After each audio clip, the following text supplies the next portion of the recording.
Well guys, it's Christmas Eve and I wanted to give you guys something for Christmas, so I thought what better gift than some cold start videos.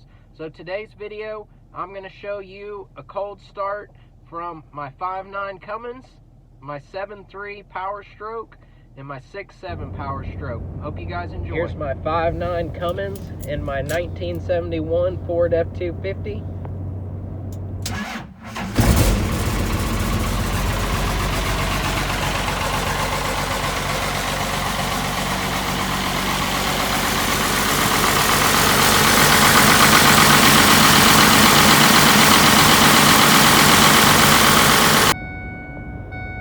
Alright, here's my 7.3 Powerstroke.